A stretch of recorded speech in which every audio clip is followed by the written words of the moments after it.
If you're looking for a camera that actually lets you walk onto a set, hit the record button, and feel confident that you won't have to spend half the day troubleshooting, then this review is for you.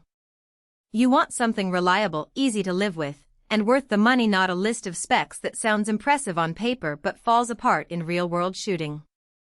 Link is in the description if you want to check the product details on Amazon. The biggest hesitation most buyers have when stepping up from a consumer camcorder to a cinema-grade rig is whether the machine will be a constant partner or a daily source of frustration.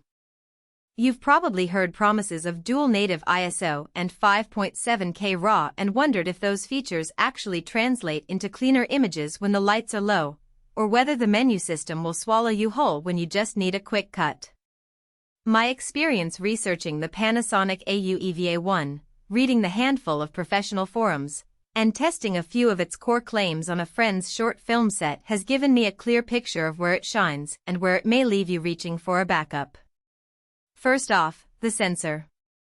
A Super 35mm 5.7K sensor with dual native ISO is a big selling point because it promises low light versatility without the constant need for heavy lighting rigs.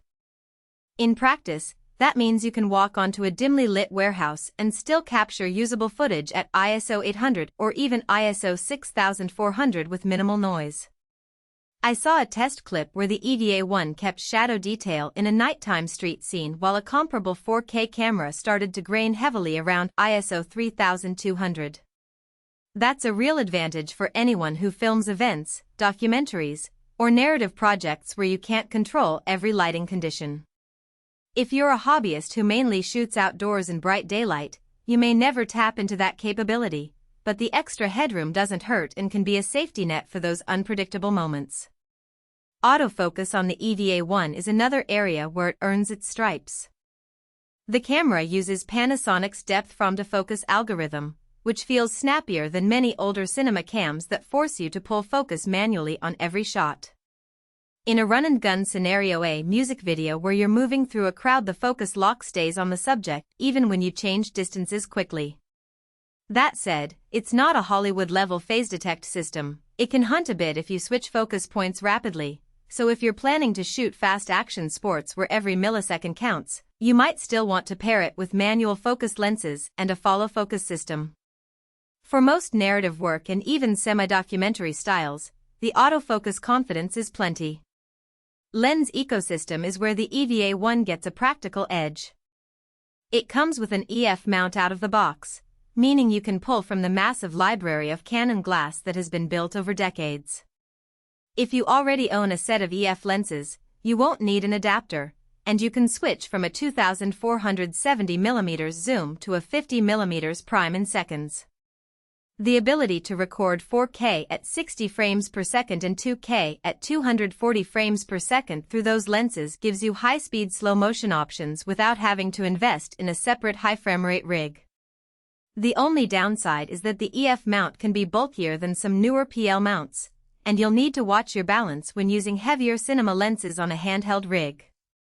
If you're a creator who already leans into the Canon ecosystem, this is a win. If you're a pure P-lens user, you'll need an adapter that adds extra weight and cost. Menu navigation in cinema cameras often feels like a labyrinth, and the EVA1 is no different. The touchscreen interface is responsive, but the menu depth is a bit deeper than a prosumer camcorder.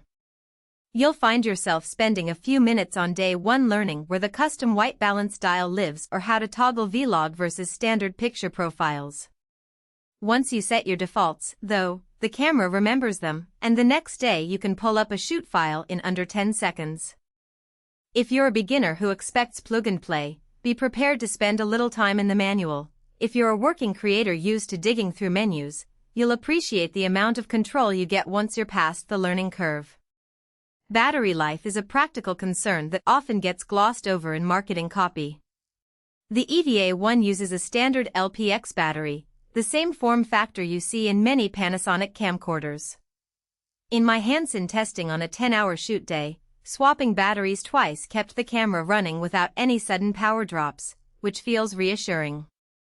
The camera also has a USB-C power-in option, so you can run it off a portable power bank for longer sessions if you're shooting events where you can't afford to bring a bulky battery charger. The only caveat is that the battery indicator can be a little jumpy when you're close to the end of a charge, so keeping an extra battery on hand is still a wise move. Now, who should actually buy